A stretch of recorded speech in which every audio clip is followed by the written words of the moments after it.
1.0 to 4.0. And education itself has really been stuck. Where is it stuck at? Pretty much it's been stuck at where we were in the industry 1.0 stage, where a lot of the teaching these days is still very lecture style. It's a lot of pushing of information to our learners. Is a lot on memorizing facts, following instructions, regurgitating the information in various sorts of assessments. But really, when we're looking at industry 4.0, that kind of education, that kind of learning, that kind of skilling and training is not going to help us anymore in nurturing the kind of like skilled learners, skilled workers that we need. Okay. So education revamp is needed. I think skilling and reskilling training also needs to be updated for Industry 4.0, such that we are not only just-in-time skills, just enough skills for people to pick up, and also personalized, customized kind of training and learning that's needed. And I think that number 3 is particularly the focus for today's talk. Okay, but I will talk a little bit about number 2 as well, because it is really part and parcel of how at least is the way that we approach this problem in ClassDo when it comes to building and designing our platform. Okay, so as I said, looking at just skilling and learning, just enough and just for me. So as I mentioned just now, industrial age is a lot of pushing information to people, to the learners, and the teacher or the trainer takes a central role. Okay, and then the rest of the learners and students just kind of mostly absorb. In the digital age, in Industry 4.0, really we need to look at a lot more multi-directional kind of learning, very facilitated, collaborative. The educator's role is really a facilitator to try and draw out the learning from the students by themselves. Okay, and with such a model of learning, we actually are able to groom learners who are able to identify problems by themselves and be able to find and discover information on their own and create innovative solutions as well. Okay, and here, I think it's something, again, that some of us might have seen before, the learning pyramid. In the learning pyramid, it just shows that the industrial age kind of lecture style education is really very passive, and it really only just achieves very little retention rate in terms of the skills that you gain, in terms of the knowledge that you gain. Whereas looking at something like a more participatory, involved, engaged kind of learning that is facilitated, especially in a group kind of setting. You have discussion groups, you practice by doing, and you even get learners to do peer teaching. That kind of learning is actually a lot more effective. And I think that this pyramid itself applies for the entire lifelong learning spectrum, not just only for K-12 sectors, but even for adults. Most of us actually learn better by doing, and definitely by teaching others. Okay, and the other aspect of it would be the personalized coaching that I mentioned about earlier on. In personalized learning, we can deliver differentiated content, instruction, facilitation to individual learners or small groups of learners, which may be grouped according to different strengths or different competency levels or different interests. In personalized coaching, it goes down even deeper to individuals. Okay.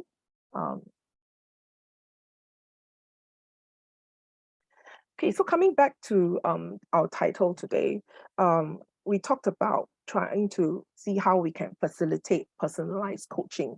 I just want to take a step back to also clearly define for ourselves, what do we understand by coaching? And I think that I'm probably speaking to a lot of coaches here amongst you who already know the definition. But again, just for everyone's benefit, when we think about coaching, we really think about the educator relationship with the learner is like a partner, right? It's partnering, however you want to call it, your clients, your course participants, your learners, in a thought-provoking and creative process that inspires them to maximize their personal and professional potential.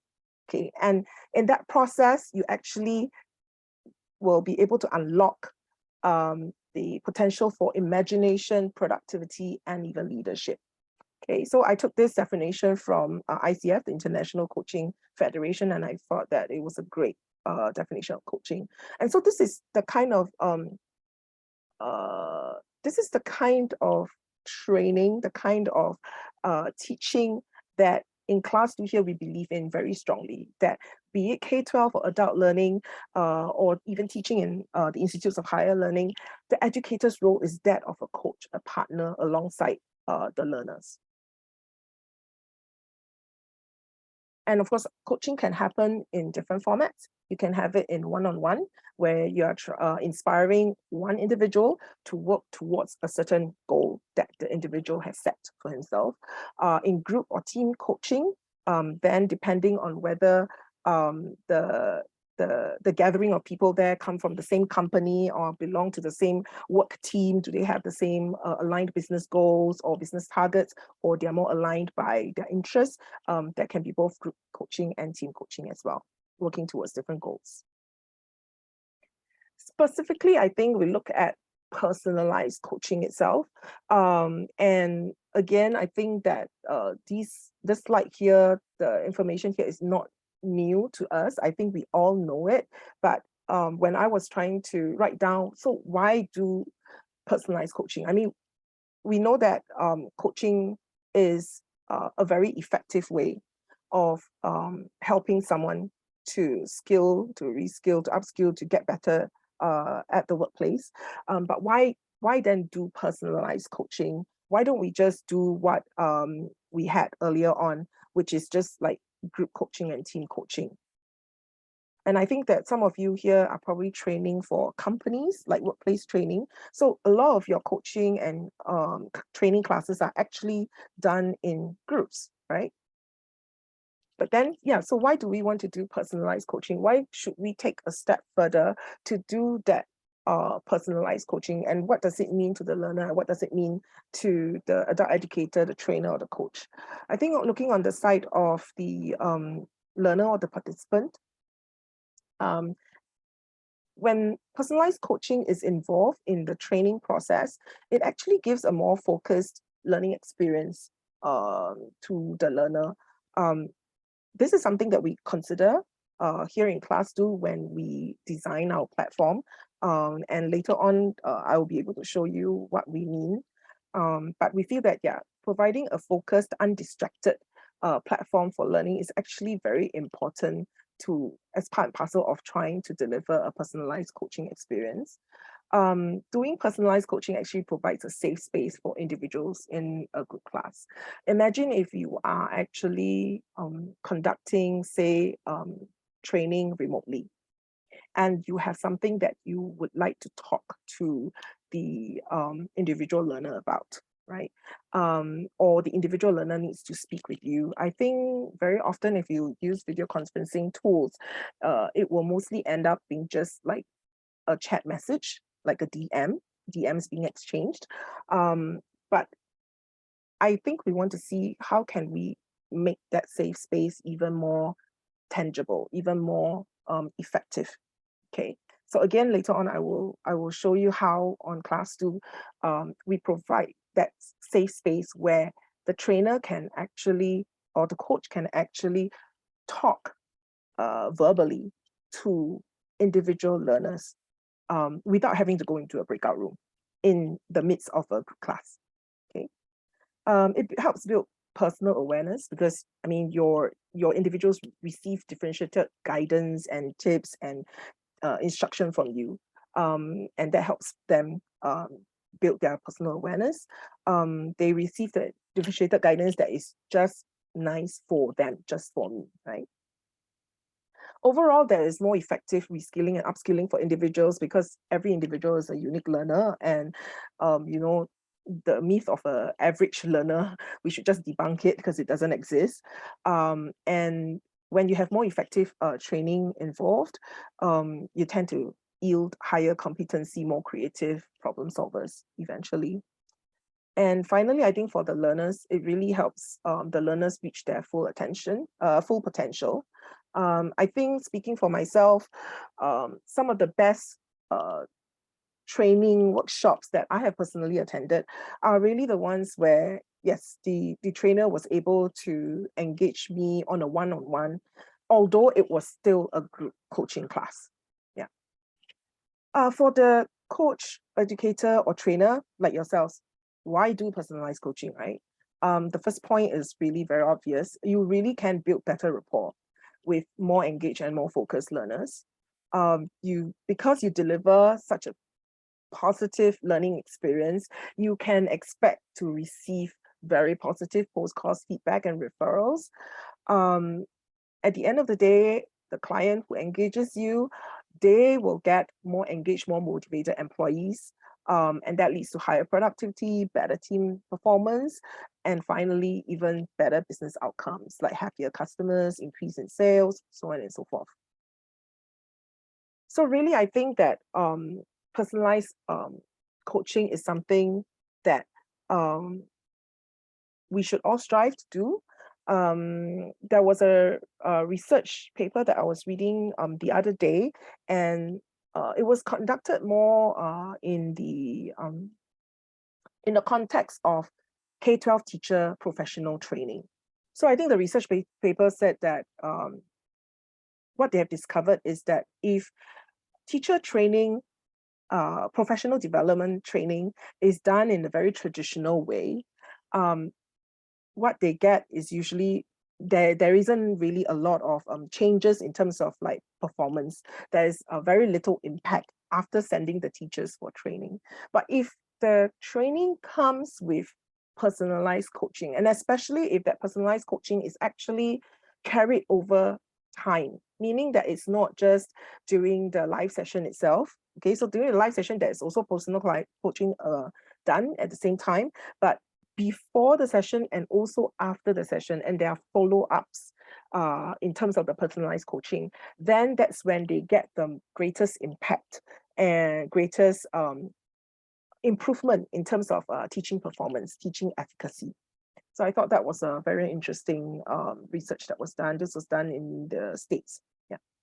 So I guess the question for us is, most of us, I think here, especially those who are facilitators, we all have conducted collaborative group learning. That's not a new thing. Many of us here would be already certified like facilitators and all that, right? I think the question to ask and the food for thought here is, while we are facilitating a group collaboration, a group class, is it possible to also deliver personalized coaching at the same time, especially if it is a remote class? That means you're not in person, you can't physically walk up to that person to talk to them, for instance. Is it possible to deliver both collaborative facilitation and the personalized coaching at the same time in a live training session, especially in a remote setting? And that brings me to pointing out some of the things here on ClassDo that we have done to try and reimagine how skilling and reskilling can be done in a different and a better way, especially in online settings. On ClassDo, we focus on two big themes for our product development.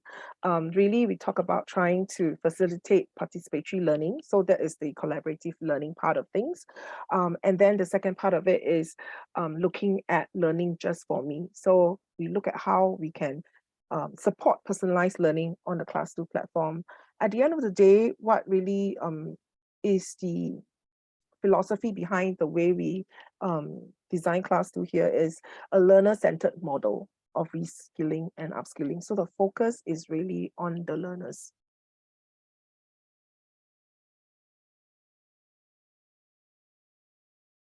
Okay, So very quickly, I will just give some ideas about how we can do collaboration here. I've left them on the slides just so that for some of you, maybe you want to have a little recap of the slides, and I think IAL will send out the slides after this session as well. So you can always come and refer here if you'd like to know what our platform ClassDo can support you in doing. In terms of facilitated participatory learning, what I have here on my ClassDo room is basically I uploaded the slides into the room. So in ClassDo, we're different from video conferencing platforms in the sense that we actually have a mini LMS built in. So it's a one-stop solution uploaded, and anyone in the room can actually collaborate together. And you can, as a host, as the educator or the coach or the trainer, you can basically control who you want to give edit permissions to, who you want to just restrict to view permissions, for instance. So it's all entirely flexible and adaptable. And we have a whiteboard, we have sticky notes for you to do like collaborative, like brainstorming, ideation. You can do breakout groups. There are interactive like exercises, or for K-12 worksheets, interactive worksheets that they can create within the ClassDo, and everyone can start like putting puzzle pieces together and things like that. There are also polls that are included in ClassDo, and we have different kinds of polls, anonymous as well as non-anonymous ones. And we even have a very quick and easy way for you to show the rest of your online classmates what you might be writing or reading in hard copy, basically through using your mobile phone as a visualizer. Okay, and at this point I would just do a very quick demo of this, and I'll get my colleagues to help me out with this. So I've actually uploaded something else here. So as a trainer or a coach, before you go for a course, you could actually start engaging your learners already by uploading something for them to do a pre-course training, a pre-course reading, for example, or you can give them a pre-course assignment, or you can even save a YouTube video link in the ClassDo room. Like, for example, I took this from Simon Sinek, I think that's a famous speaker. And you can set that as pre-course tasks for them to do. Then you can do their reading, they can watch the video in the room before coming in for the live session.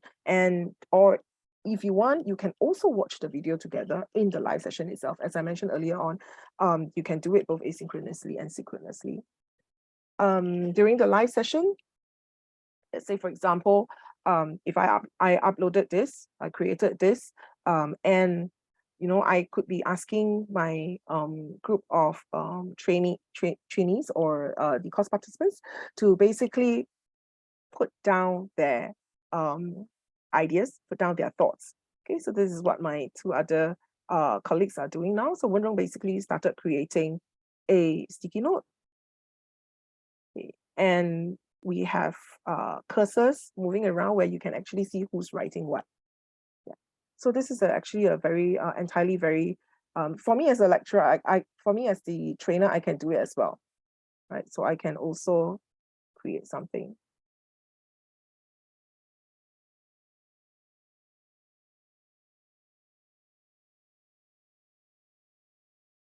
Okay. Okay. Okay. And let me come back to the slides.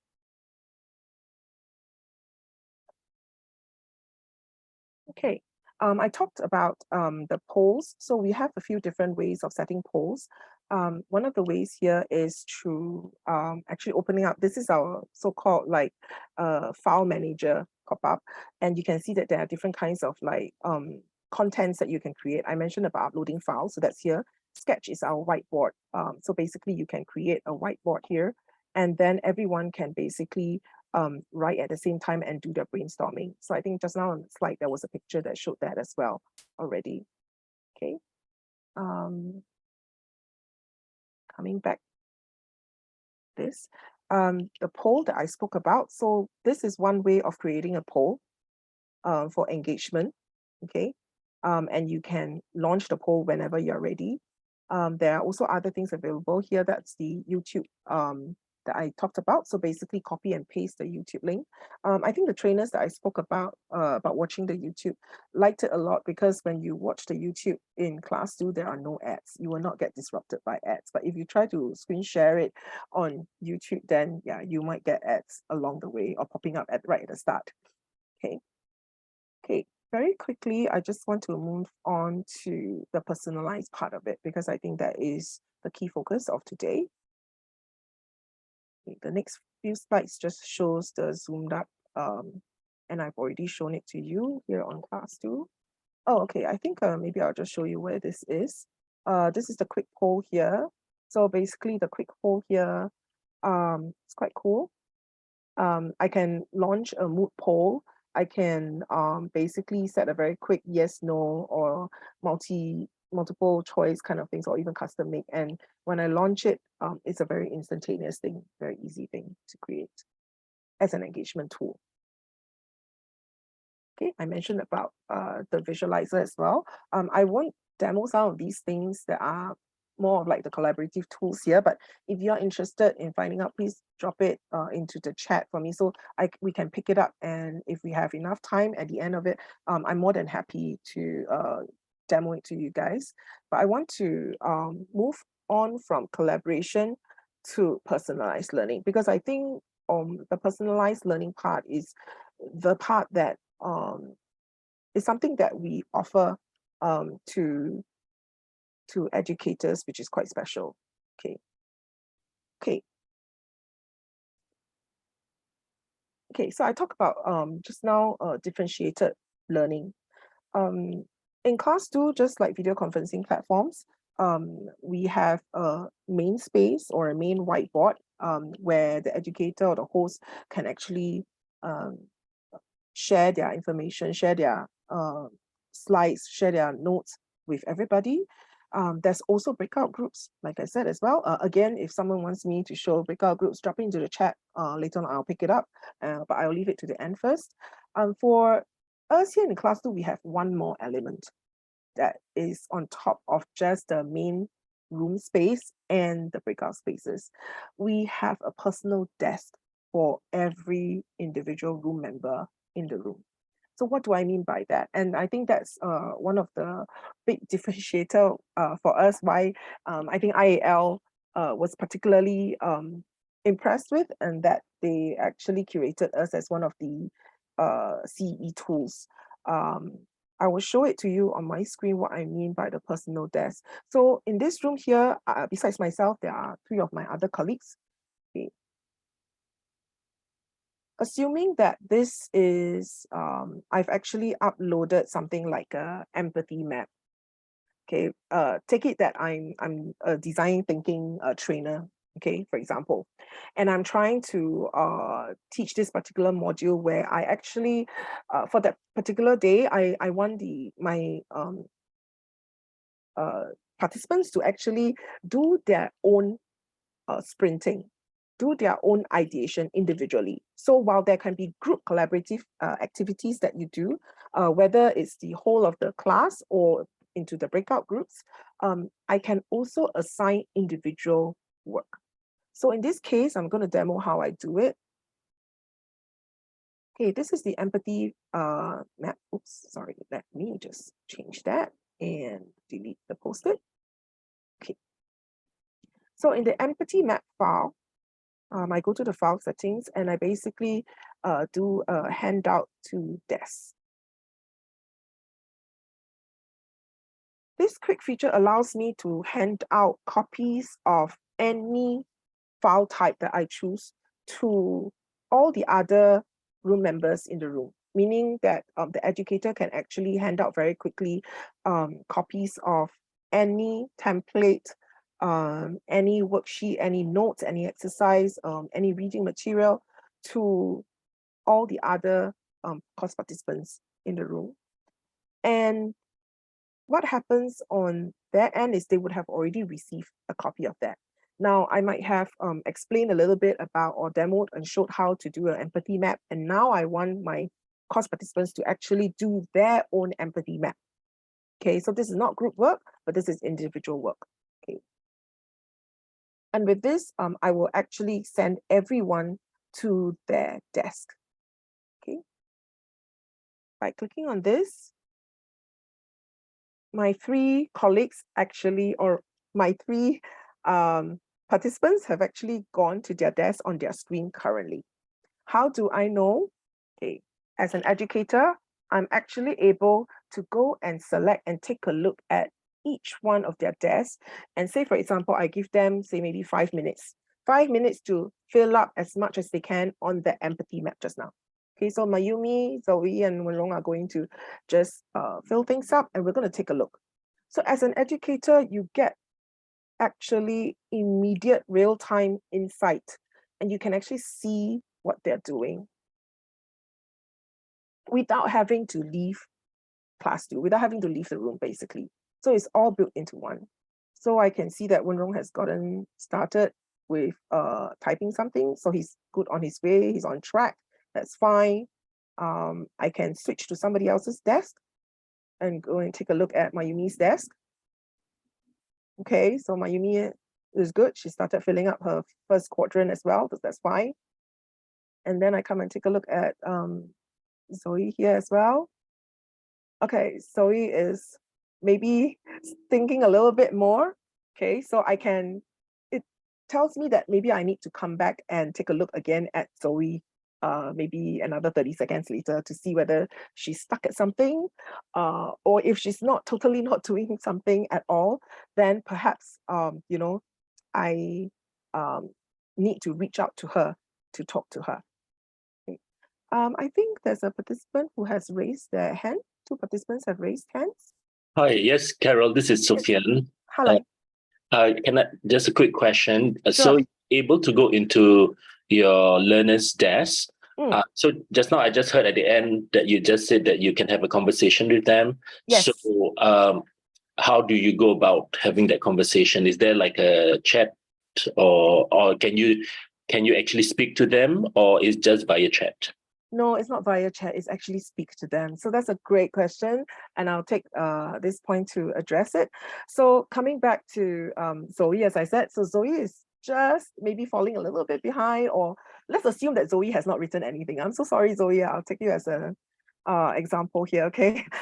Let's assume that Zoe has not written anything after like 3 minutes, okay? And in 2 minutes time, this individual sprint is going to be over, right?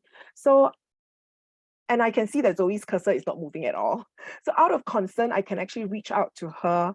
And you don't have to do like, you don't have to restrict yourself to just typing in a chat message. What I can do is I can actually get Zoe on a one-on-one discussion. When I get Zoe on a one-on-one discussion, basically I invite her to a one-on-one discussion. You can see that there's a little pop-up here. It says waiting for Zoe to accept my invitation. And I need Zoe to accept my invitation. Great. Okay. Okay. Yeah. And what you see here, sorry, Zoe, can you just mute yourself? Okay. So what we see here is actually Zoe and I can have a private discussion here. Okay. Sorry for the echo, but the echo is because I think I'm using both Zoom and ClassDo on one single device. Yeah, but in a realistic setting, you can actually call any participant for a one-on-one private discussion. When it's a one-on-one private discussion, on the bottom right corner of the classroom screen, that's when you can see 2 of the video thumbnails pop up. And that's when you can talk to that participant privately. The other participants will not be able to hear. At the end of the discussion, you can end it. And then you can continue on talking. And then that will be when the rest of the class can hear you.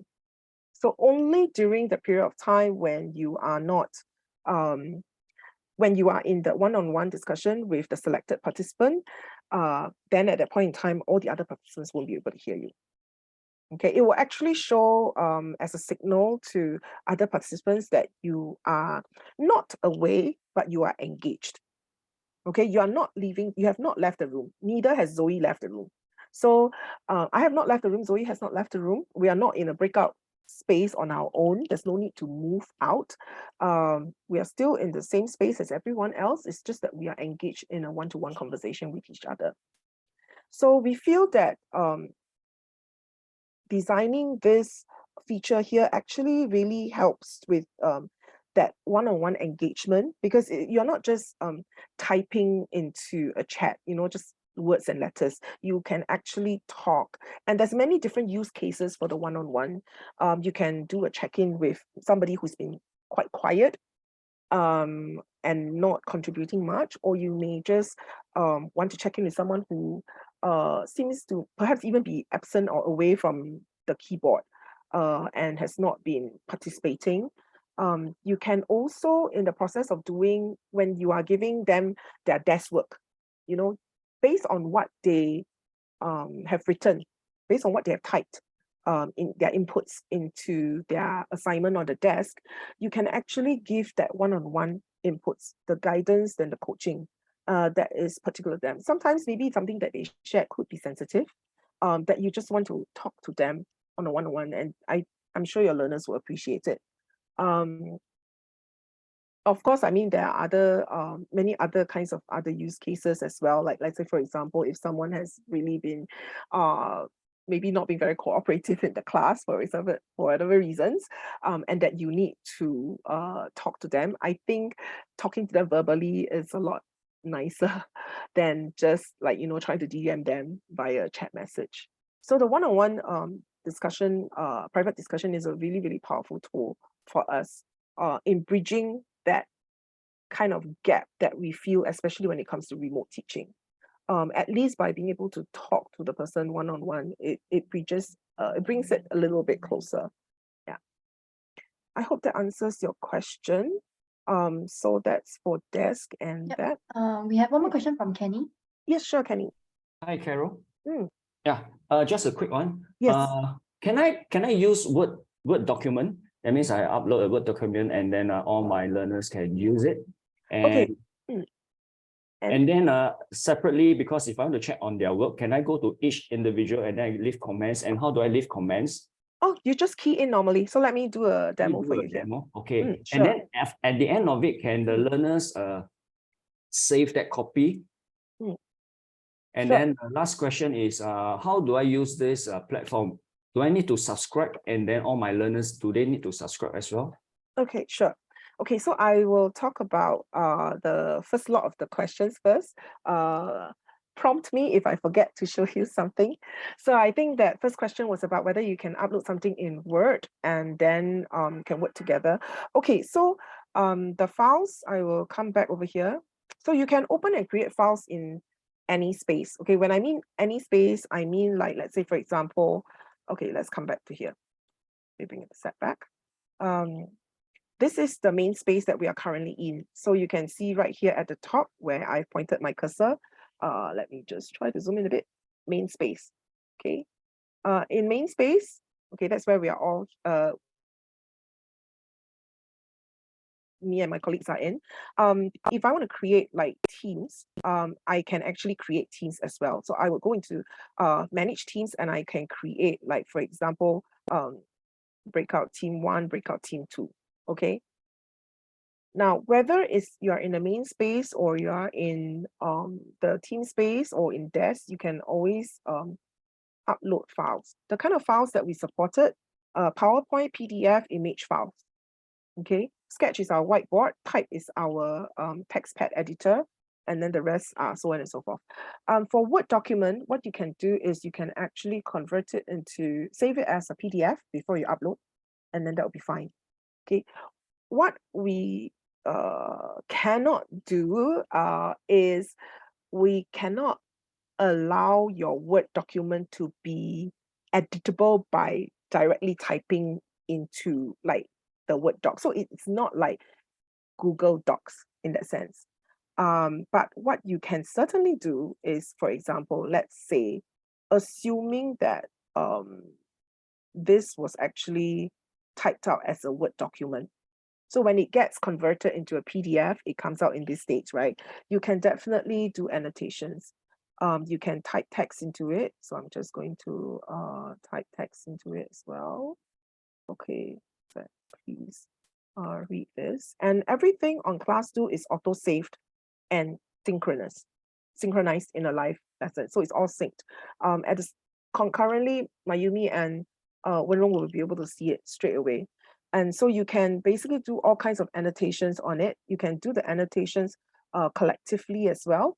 For example, here, currently, everyone can only view, whereas me, the presenter, can edit. I can change that easily, and I can turn it to can edit, and that means that all the course participants in the room would be able to do whatever annotations they want on it. And all annotations or anything that's written is always auto-saved. You do not have to save it, okay? And every room is permanent. The library that comes with each room is also permanent. Unless you choose to delete the file will never be deleted. Unless you choose to delete an annotation, the annotation doesn't get deleted, okay? So that's for the uploading of the files. And I think you mentioned about what if it's going into a desk space. So I'm going to send everyone back into the desk space again. And here I'm going to take a look at Wenrong's desk. So while Wenrong was typing away and all that, I can actually start making comments. I can actually make comments, like, for example, I can go like, whoa, something like that. I can draw things, I can make all kinds of remarks, I can type in things. So this is what I can do as a host. I don't always have to call them on a one-on-one to give them coaching. If I just want to, give very short remarks as encouragement, I can always choose to type in. If it's something that is a bit more lengthy kind of assignment that needs correction, yes, you can do it straight away. Our K-12 users love using the desks because they always get their students to do individual work, right? And it's great because the students cannot go to each other's desks. Only the educator can go to everyone else's desk. So that also protects it in the sense that the learners won't be able to see each other's response. Yeah, so it's really private to that particular user and the host in the room, the educator in the room. Okay, so this one is instantaneous. I can leave my comments, and all these comments will stay on this file. Coming to the third question, how does the learner go back to see that file? I've opened up ClassDo on another browser tab here, and I'm just going to go to the room that we're in. Okay, so here, this is what actually is called the room lounge. Okay, it's like the first place that you see, the first page that you see when you come into ClassDo after logging in. You see the rooms that you belong to. Okay, so in this case here, the IAL room. In the library, I will be able to, if I'm Wenrong, for instance, I will only see main space, the two teams, and then Wenrong's desk, which is my desk. Okay, so in this case, assuming I'm Wenrong, okay, I will go into empathy map and I go like, oh, okay, so I can see what are the comments left for me. So assuming, let's say, for example, you're running a much longer course, maybe the course is over a period of, say, a couple of months, and you have like assignments, checkpoint, I don't know, assignments or milestone projects along the way. This is where your participant can actually submit assignment and basically, or even submit like reflection journals, and you can actually go through them. You can leave your comments on them and then ping them to check their files. They can also come back and build on whatever it is that you have left comments on. So it can be an incremental piece of work. So whatever's the case, definitely here in the library is where you can get all the documents. Okay, so every learner will be able to access the library just like the host can access the library. But the host itself will be able to access all folders and all desk folders. Okay, because the the host has the host permissions basically. So that's a powerful host permissions. Whereas for the learners, they will get to access the main space, and they will get to access the breakouts, of course, and then they will get to access their own desk.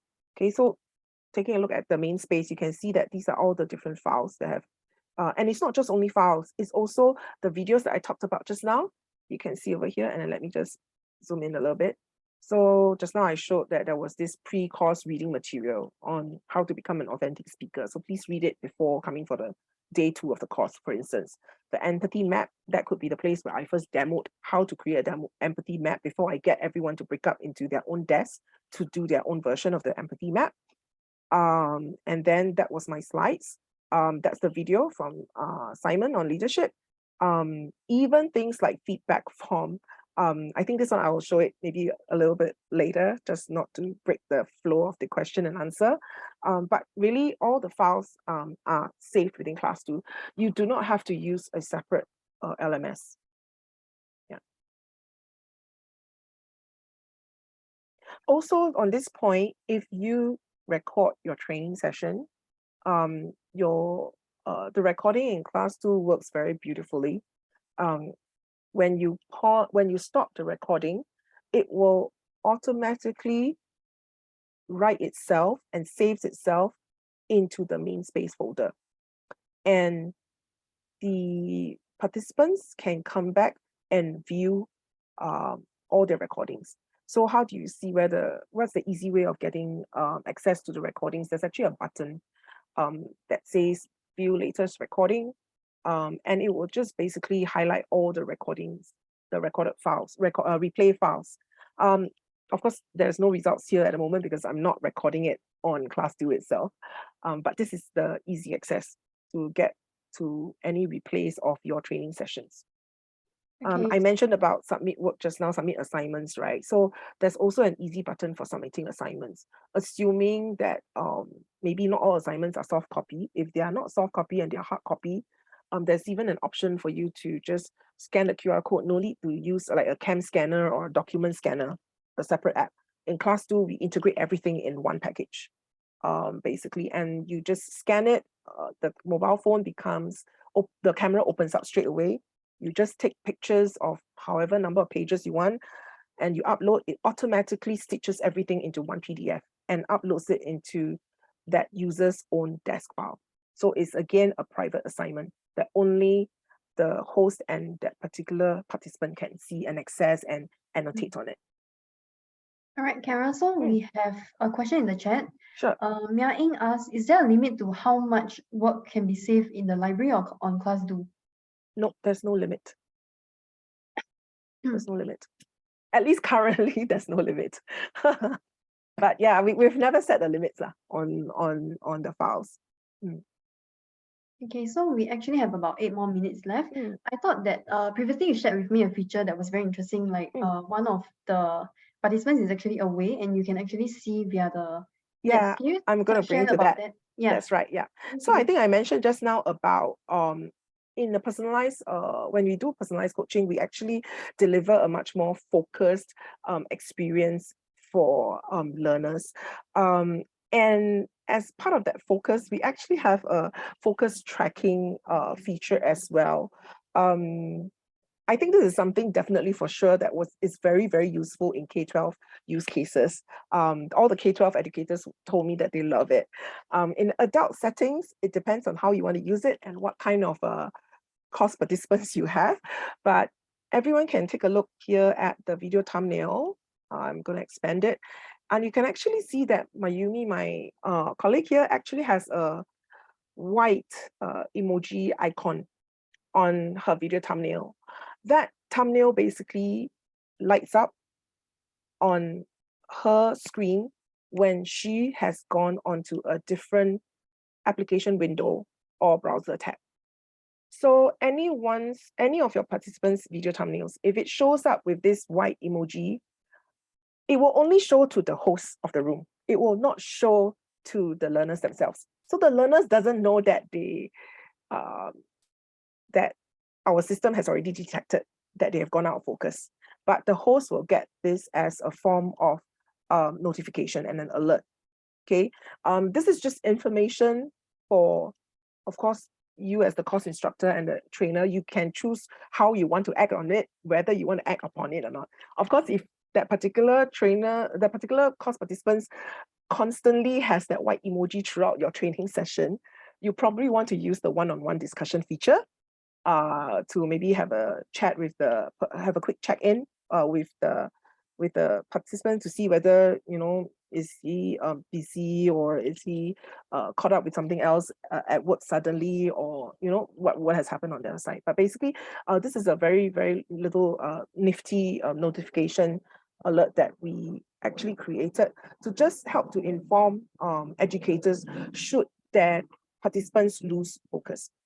So at least you can be sure that you can take some form of action to re-engage that particular participant again. Whether you want to do it discreetly via the one-on-one, or you want to, call out in the class, or you want to give a DM via the room chat, that's entirely your prerogative.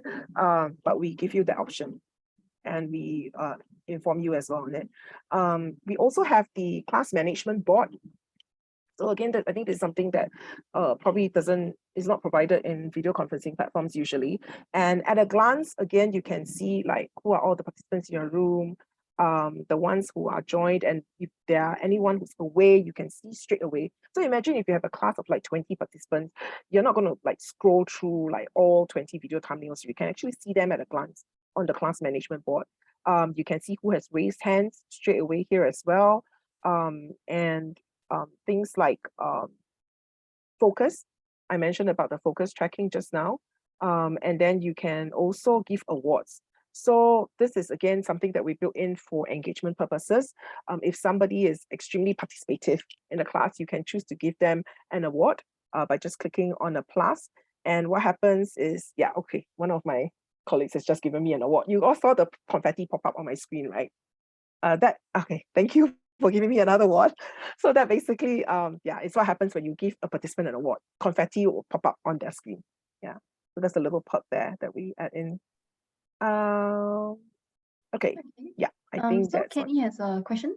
Yes. Hi, Carol. So that means from the screen that we can see here, right? You can see that there are two participants that turn off the video, but one with the white emoji. Yes, so does it mean that the one in white, this person walk away, right? That means she's not in front of the computer. Oh no, she has gone onto another browser tab, or she has opened up another application window, meaning that your classroom screen is not her active screen.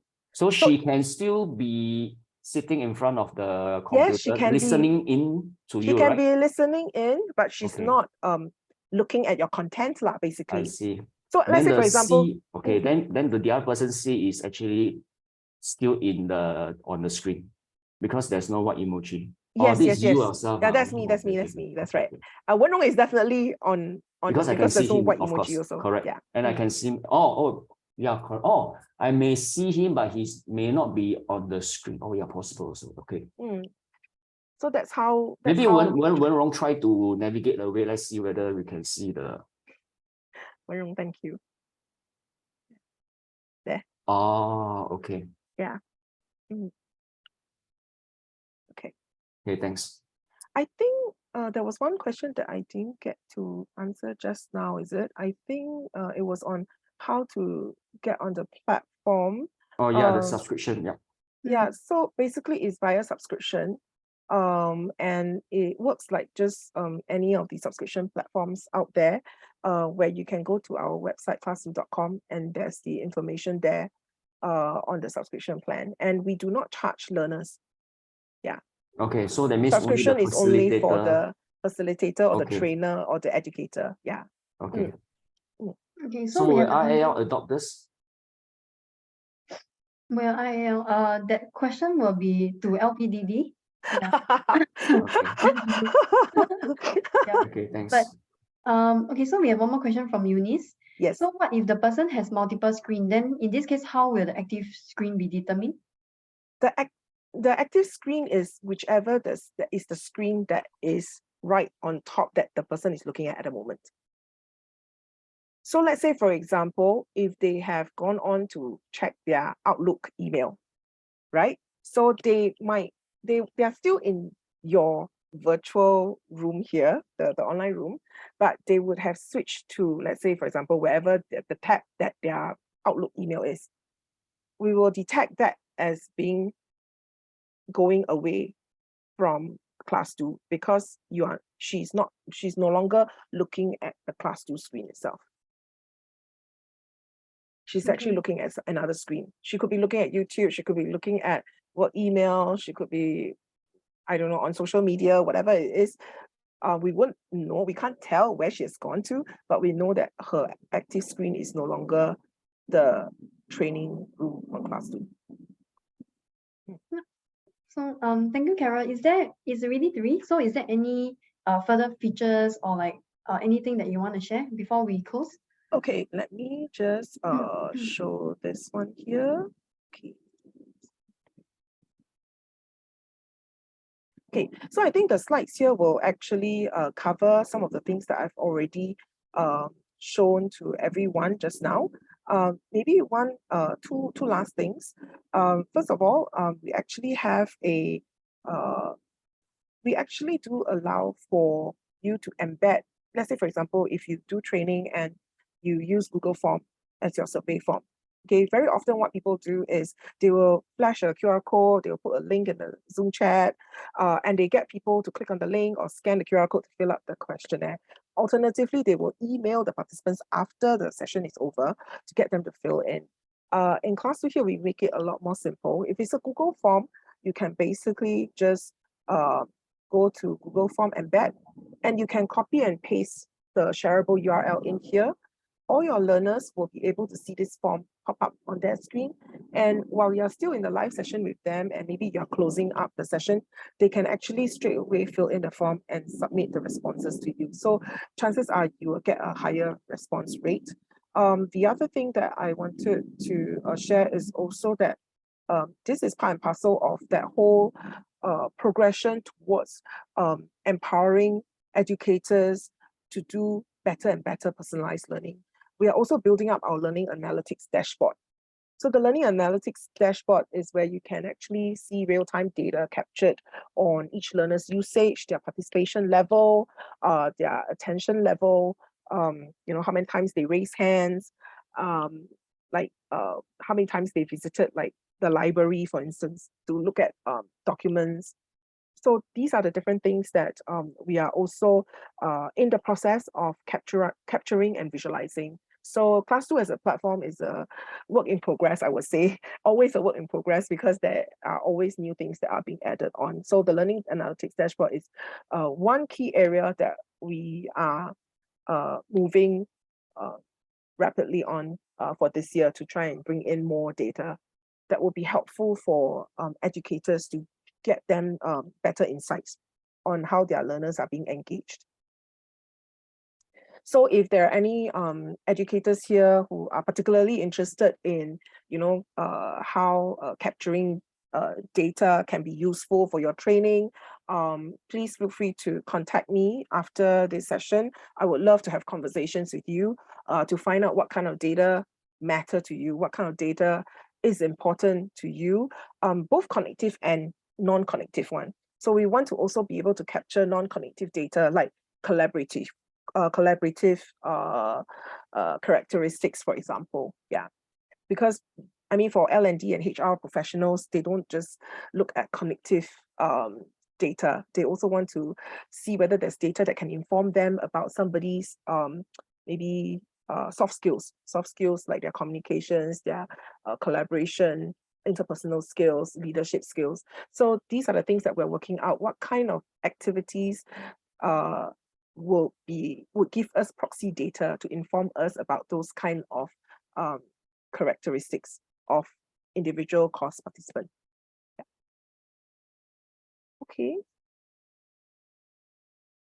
Okay, so I think that's my contact information, but I think Wing will also have her slide later on. That's my QR code to the LinkedIn, to my LinkedIn account. So if you want, you can actually take up my mobile phone and just scan the QR code, and then you can drop me a connect, and I will respond to you after this. Yep. So very quickly, Carol, we have one question. So as we end Zoom, this is asked by Andrew.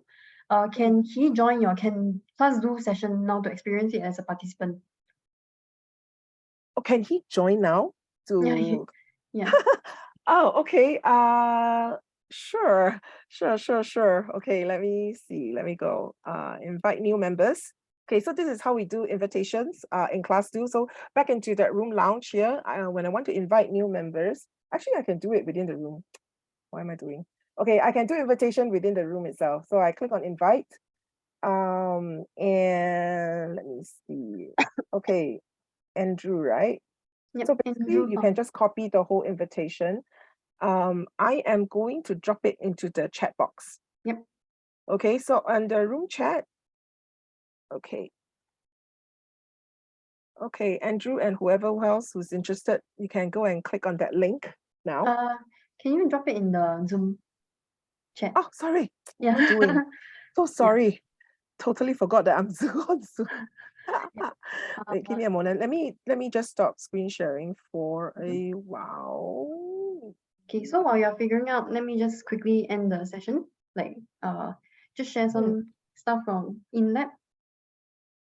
So thanks again everyone for joining. We hope that this session is useful for you. So we wanted to actually have like a more hands-on run through of like the CE tool that we want to introduce, and we thought that ClassDo with the feature that Carol shared just now was very useful. So if it's no trouble to you, can we just have 2 minutes of your time to help us fill up the survey? And okay, so you can connect with Carol after the session. So I'll be sending this deck of slides as well to your email. So don't worry about missing information along with Carol's deck of slides. Yeah. Okay, then for InLab event, we actually have what we call an innovPlus challenge coming up. So it's basically where if you have a learning challenge in your organization that you want to solve, then we encourage you to check out innovPlus. Basically, we are giving a prototype grant of up to 200,000 to develop a learning solution to address your learning challenge. Yeah, so the 17 Jan prospectus briefing has already ended. So the next upcoming one is 7 Feb. So if you're interested, then please sign up the event. Okay, so that's all from me. And I'm going to just drop the links in this chat. And if anyone would like to, oh yeah, so Carol has already dropped the ClassDo chat link in the chat. So if anyone would like to experience how ClassDo works for themselves firsthand, then please just go ahead over to ClassDo now. Yep. And so with this, I will conclude the session. Thank you again, everyone, for joining. And we will have a February event coming up, but that is still in the works. So we will keep you updated through our InLab newsletter and also our innovBite webpage. Yeah. And so with that, thank you again, Carol, for speaking and showing us ClassDo. Thanks for having me. It's a really, really great tool. Yeah. And everyone, happy Wednesday and have a great rest of the week. Hump day. Yeah. Thank you.